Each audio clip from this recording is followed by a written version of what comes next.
안녕하세요. 축구 전문 기자 한준입니다. 대한민국 유망주 양현준 선수가 연일 득점포를 가동하면서 마침내 유럽 무대의 적응을 완전히 마치고 자신의 포텐을 터뜨리고 있습니다. 셀틱 이적 이후 처음으로 영국 방송 스카이 스포츠의 레전드 분석 코너에 양현준 선수의 플레이가 등장했는데요. 스코틀랜드를 대표하는 레전드 제임스 맥파든, 그리고 셀틱의 선수와 감독으로 모두 레전드로 활약했던 닐 레넌의 극찬이 쏟아졌습니다. 이 둘이 모두 양현준 선수의 비범한 능력과 축구 지능을 주목하면서 곧 셀틱의 빅 플레이어, 빅스타가 될 거라고 예고했는데요. 올 시즌 벌써 8번째 공격 포인트, 시즌 3호 골을 터뜨린 양현준 선수의 활약에 현지 반응이 이토록 뜨거운 이유가 무엇인지 스카이 스포츠의 레전드 분석 풀버전, 그리고 양현준 선수의 에버딘전 활약, 플레이 분석을 통해 총정리해드리겠습니다. 2024-2025 시즌 스코틀랜드 프리미어십 경기가 주중 경기로 펼쳐졌는데요. 셀틱이 또 다른 스코틀랜드의 명문팀 에버딘을 상대로 무려 5대1의 대승을 거뒀습니다. 점수차가 많이 나긴 했지만 에버딘은 과거 알렉스 퍼거슨 감독이 맨체스터 유나이티드 감독으로 부임하기 전에 맡아서 본인의 감독으로서의 전성시대를 열기 시작하면서 많은 우승컵도 들었던 팀이고, 에버딘 역시 지금 리그 순위가 상위권인데다가 전통의 강호이거든요. 이 팀을 상대로 5대1로 크게 이긴 것은 전력 격차를 떠나서 교체로 들어와서 추가골을 만들어냈던 4호 골, 5호 골을 이날 경기 만들어냈던 양현준 선수의 활약 덕분에 이런 간격이 벌어졌다라는 현지 평가가 나왔습니다. 게다가 양현준 선수 최근 득점 페이스 정말 대단한데요. 올 시즌 3득점 5도움, 전체 공식 경기 25차례에 출전해서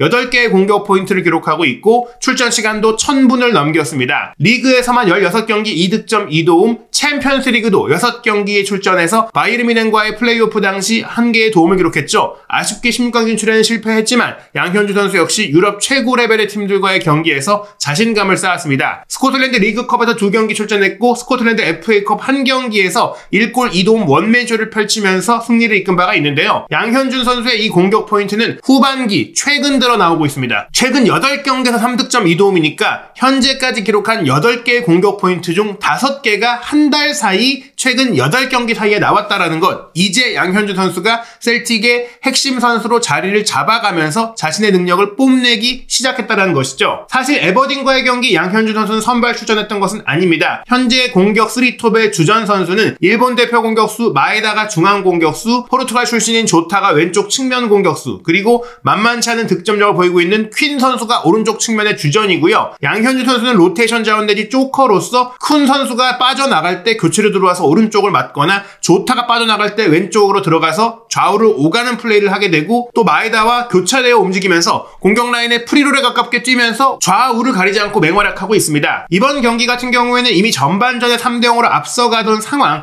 양현준 선수는 59분에 교체에 출전했는데요. 조타, 하타테, 퀸이 동시에 빠지면서 양현준, 이다, 메코안이 들어갔고, 양현준 선수는 조타와 맞교환된 것으로 나오지만 실제로 뛴 위치는 오른쪽 윙어로 배치가 됐어요. 전반전을 3대0으로 마쳤지만 꽤 긴 시간 동안 후반전 들어서는 득점이 나오지 않았고, 또한 에버딘이 추격을 가하면서 경기 흐름이 넘어갈 수도 있는 상황이었는데요. 그런 상황 속에서 72분 양현준 선수의 쐐기골이 나오면서 경기의 추격의지, 에버딘의 추격의지가 완전히 끊겼고, 그리고 나서 후반 추가 시간 돌입과 함께 에버딘이 한 골을 만회해서 4대1이 됐지만 곧바로 양현준 선수의 플레이가 기점이 된 마에다의 이번 경기 5번째 골이 나오면서 5대1 대승으로 경기가 끝난 것입니다. 이 경기 양현준 선수의 영향력은 평점을 통해서 드러나는데요. 통계 매체 소파스코어의 평점에 따르면 양현준 선수는 교체 선수 중 가장 높은 7.4점의 평점을 받았는데, 이 7.4점의 평점은 전반전을 3대0으로 마쳤던 선발 출전 선수들 대부분보다도 높았어요. 가장 높은 평점으로 최우수 선수로 선정된 것은 2개의 도움을 기록한 엥겔스가 8.9점, 그리고 2골을 기록한 마에다가 8.8점이었는데 양현준 선수는 선발 출전한 선수들 대부분보다도 점수가 높았습니다. 전체 출전 선수 중에서 5번째로 평점이 높을 정도로 기여도가 높았다. 출전 시간은 30여 분에 불과했지만 임팩트가 강했다는 것이죠. 교체 이후의 평균 포지션을 보시면 등번호 13번인 양현준 선수가 오른쪽 사이드 공격을 맡았다는 것을 알 수 있는데요. 양현준 선수의 이날 경기 기록을 살펴보시면 히트맵에서 사이드 플레이, 또 하프 스페이스로 들어와서 공을 운반하고 전개하고 문전까지 침투하고 또 풀백 뒷공간까지 커버하는 전천후 활약을 펼쳤습니다. 31분 동안 한 골을 기록한 양현준 선수, 2번의 드리블 돌파 시도했고 1번 성공했고요. 33번이나 볼 터치를 가져갈 정도로 경기 관여도가 높았습니다. 그리고 키패스도 하나를 하나를 기록하면서 어시스트를 기록할 수 있는 기회도 있었고요. 그러면서도 한국 선수, 한국의 유럽파들의 특징이죠. 패스 성공률이 매우 높았어요. 공을 거의 잃어버리지 않는 정밀한 안정적인 플레이를 하면서도 과감했다는 것이죠. 24번의 패스 중에 22번이 정확하게 연결되면서 92%의 패스 성공률을 기록을 했고, 신체적으로도 피지컬적으로도 몸싸움도 좋아지면서 5번이나 지상 경합을 하면서 2번이나 공을 따냈고, 2번의 공중볼 경합 중에 1번도 승리를 했습니다. 공을 잃어버린 것은 6번밖에 되지 않았고, 파울도 1번 당했고, 가로채기 1번으로 공을 끊어내면서 역습의 기점이 되기도 했는데요. 양현준 선수의 이날 득점 장면 72분에 나온 장면인데, 주장인 맥그리거가 사이드에 벌려있던 양현준 선수에게 밀어준 공, 양현준 선수가 공을 몰고 전진하다가 2명의 수비가 자신을 압박하고 들어오자 섬세한 볼터치로 공을 꺾어서 뒤로 빼내면서 이 2명을 따돌리면서 이 선수들이 공을 건드리지 못하는 궤적으로 빼내고 다시 가운데로 방향을 전환하면서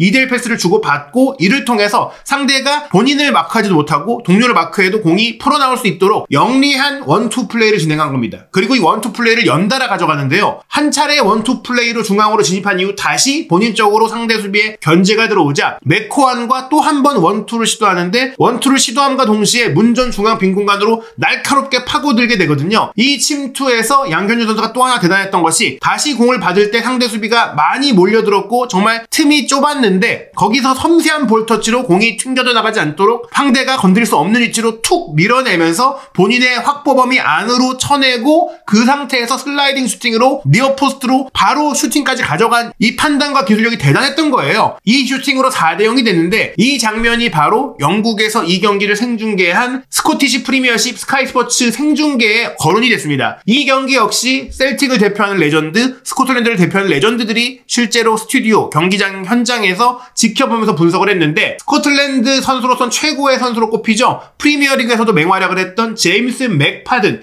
2000년부터 2017년까지 무려 6개 팀에서 뛰면서 프로 커리어 396경기 78득점을 기록한 스코틀랜드 대표 선수로서 최고의 명성을 가진 맥파든이, 이 선수가 사실 2선 공격수로서 빛났던 선수잖아요. 본인도 그런 역할을 했던 선수로서 양현준의 활약을 평가하게 되는데, 양현준 선수가 이날 경기 골을 넣은 것 자체도 대단하지만 골 과정에서 계속 관여하면서 팀의 영향력이 높아지고 있다. 그냥 스탯으로만 쌓아올린 게 아니라 팀에 미치는 골 과정에 본인의 비중이 크다라고 설명을 합니다. 짧은 원투로 전진하는 것도 좋았고, 특히 저희가 말씀드렸던 것처럼 좁은 공간에서 원투 이후 퍼스트 터치가 아주 좋았다라고 이야기를 하는데요. 게다가 니어 포스트로 슬라이딩 슈팅으로 마무리하는 것까지 좋았다면, 이 과정 전체를 세밀하게 짚으면서 왜 대단했는지를 설명을 합니다. 특히 이러한 플레이가 되기 위해서는 상대 수비가 밀집해 있고 압박이 따라오고 있는 가운데 과감하게 문전으로 진입해서 슈팅을 노렸다는 점에 있어서 굉장히 용감한 플레이, 브레이브 플레이를 했다라고 설명을 했고요. 또한 그가 굉장히 샤프, 날카로워 보인다, 몸 상태가 아주 좋아 보인다, 그리고 무엇보다 이전보다 스트롱거, 아주 강해진 것 같다, 힘과 기술, 속도, 그리고 자신감, 패기까지 올해 들어서 팀에 정말 큰 기여를 하고 있다며,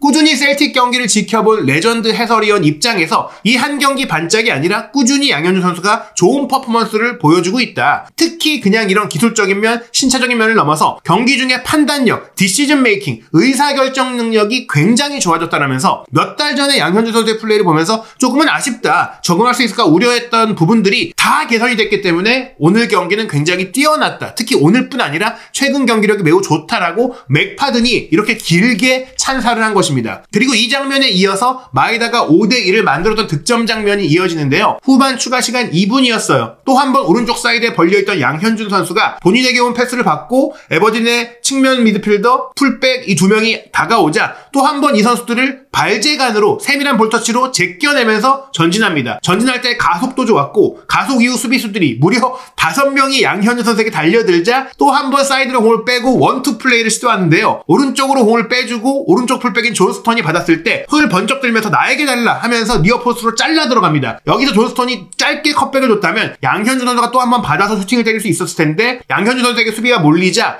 여기서 존스턴은 바깥쪽 반대편에서 블라인드 사이드에 있던 마에다를 보고 길게 크로스를 올리고, 이 긴 크로스가 또한 수비수와 골키퍼의 사이, 누구도 건드리기 애매한 위치로 이어지면서 마에다가 빈 골문에 가볍게 마무리하면서 득점이 됐어요. 양현준이 기점이 됐고 양현준의 움직임, 이 오프 더 볼이 수비를 본인에게 유도했던 측면에 있어서도 양현준의 영향력이 컸던 장면인데요. 이 장면을 또한 스카이 스포츠에서 분석하면서 이번에는 셀틱의 감독과 선수로 무려 10번이나 스코틀랜드 프리미어십 우승을 차지했던 레전드 닐 레넌에게 설명을 부탁하는데 존스턴의 크로스 판단 대단하지 않나요? 라는 진행자의 질문이 있었는데 이에 대해서 닐 레넌은 양현준도 함께 이야기합니다. 마에다의 골이지만 양과 존스턴이 둘 다 브릴리언트 눈부신 플레이를 했습니다. 양현준이 마치 크리스마스 선물을 해주듯이 완벽하게 플레이를 만들어줬습니다. 밥상 차려줬다라는 스코틀랜드식 표현인 것 같아요. 그리고 사실 그 돌파에 이어서 원투 들어갈 때 양현준 쪽으로 공이 왔다면 양현준이 더 잘할 수 있는 플레이가 나올 수도 있었습니다. 이 플레이가 물론 마에다의 골로 귀결됐고 이날 마에다가 가장 큰 반응과 평점과 찬사를 받고 있지만 몇 달 뒤에는 셀틱에서 양현준이 빅 플레이어로 발전할 것이다. 앞으로는 양현준이 셀틱의 중심 선수가 될 거라고 저는 생각을 합니다. 올 시즌이 이제는 예열을 마치고 비상하기 시작했다면 다음 시즌은 양현준이 셀틱의 주전 선수이자 스타 선수로서 활약할 수 있다라고 기대를 한 건데요. 그 말을 거둔 것이 제임스 맥파든이에요. 제임스 맥파든은 스코틀랜드 글래스고 출신으로 셀틱이나 레인저스에서 뛰었던 것은 아니지만 마더웰에서의 커리어를 기반으로 프리미어리그의 에버튼, 버밍엄, 썬덜랜드에서 전성기를 보냈고 스코틀랜드 대표 선수로 48경기 출전 15골 그리고 은퇴 이후에는 마더웰의 수석 코치에 이어 스코틀랜드 대표팀의 수석 코치까지 맡아보면서 전술적인 이론에 대해서도 많이 공부하면서 해설위원으로 맹활약하고 있는 인물인데요. 맥파든은 양현준 선수가 교체로 들어오면서 보여줬던 퍼스트 터치, 즉 경기 전체적인 영향력 중에서도 퍼스트 터치가 워낙 좋으니까 상대가 밀집 수비하면서 역습을 하는데 거기서도 차이를 만들어낼 수 있었다. 거기에 드라이브, 본인이 공을 몰고 들어가는 이런 플레이가 굉장히 좋았고 이런 돌파, 터치와 돌파를 통해 에버딘을 완전히 무너뜨린 게 양현준이었다라고 거듭니다. 양현준의 플레이로 인해 에버딘의 레프트백이 혼란에 빠졌다고 하면서 양현준 선수가 공을 잡을 때마다 always threat, 항상 위협을 가했다라고 극찬을 쏟아낸 것이죠. 이러한 반응은 스코틀랜드 현지 언론도 마찬가지였는데요. 셀틱 소식을 전문으로 다루는 67 헤일 같은 경우도 교체 출전 선수 중 최고 평점으로 양현준 선수에게 7점을 부여하면서 이 한국 선수가 벤치에 나와서 올 시즌 자신의 리그 2호 골을 터뜨렸습니다. 양현준이 벤치에서 나온 조커로 또 한 번 어나더 임팩트를 만들며 기회 또한 창출했습니다. 득점도 했지만 그 외에 공격 포인트를 더 올릴 수도 있는 플레이를 펼쳤다고 한 것이죠. 셀틱은 이런 양현준 선수의 활약 속에서 올 시즌 리그 우승도 매우 유력해졌습니다. 이번 에버딘전 승리로 승점 72점, 2위 레인저스가 승점 56점이니까 남은 경기가 꽤 남아있다라고 하더라도 추월이 불가능해 보이죠. 그리고 보세요. 에버딘은 현재 스코틀랜드 프리미어십 3위에 올라있는 팀입니다. 리그 3위 팀과의 경기를 5대1로 크게 이긴 것은 상대가 약한 팀이어서 양현준 선수의 공격 포인트가 나온 게 아니라 강한 팀인데도 양현준 선수의 플레이로 더 많은 골을 셀틱이 넣을 수 있었다는 점에 있어서 양현준 선수에 대한 영국 언론, 스코틀랜드 레전드들의 좋은 평가가 나왔던 것이죠. 셀틱의 다음 경기는 3월 2일 일요일 새벽 2시 30분 세인트 미렌과 원정 경기인데요. 세인트 미렌 역시 리그 6위로 상위 스플릿에 들 수 있는 팀이기 때문에 만만한 팀이 아닙니다. 그리고 이어서 3월 10일 월요일 0시에는 현재 권혁규 선수가 임대로 가 있는 하이버니언과 경기가 스코틀랜드 FA컵 8강전에서 펼쳐지는데요. 현재 리그 우승이 유력한 가운데 FA컵 우승에 있어서도 양현준 선수 첫 FA컵 경기 1득점 2동 원맨쇼를 펼칠 만큼 이 경기 선발로 나와서 또 한 번 멋진 활약이 기대되고 있고요. 또 가장 중요한 경기 3월 A매치 이전에 레인저스와 올드펌 클래식 스코틀랜드 최대 라이벌전이 3월 6일 밤 9시 30분에 열리거든요. 선발 기회가 올지는 모르겠지만 최소한 교체 출전 기회가 온다고 했을 때 이 경기에서의 활약은 양현준 선수가 셀틱의 새로운 빅스타가 될 수 있는 시발점이 될 수 있는 경기였다. 신호탄이 될 수 있는 경기가 될 수 있다라고 생각이 됩니다. 최근 이런 활약을 통해 양현준 선수가 3월에 있을 월드컵 예선전 대표팀에 선발될 가능성도 높아지고 있는데요. 경기 일정이 확정이 됐죠. 3월 20일 목요일 밤 8시 고양 종합운동장에서 오만과 경기, 그리고 3월 25일 화요일 밤 8시에는 수원 월드컵 경기장에서 요르단과 경기합니다. 이 두 경기 모두 홈 경기로 펼쳐지는데 서울 월드컵 경기장의 잔디 관리 문제로 이 경기가 모두 수도권에서 열린다고 해요. 그리고 이 두 경기 결과를 통해서 대한민국 축구대표팀이 2026 북중미 월드컵 본선 진출을 조기에 확정할 수 있는 결과가 나올 수 있거든요. 과연 이 경기 어떤 선수들이 선발될지, 양현준 선수가 선발되어 본인의 셀틱에서의 활약을 대표팀으로도 이어갈 수 있을지 한준TV 구독, 좋아요, 알림 설정을 통해 한국인 유럽파들의 최신 활약 소식과 현지 반응, 그리고 월드컵 예선 소식까지 빠르게 확인하시기 바랍니다.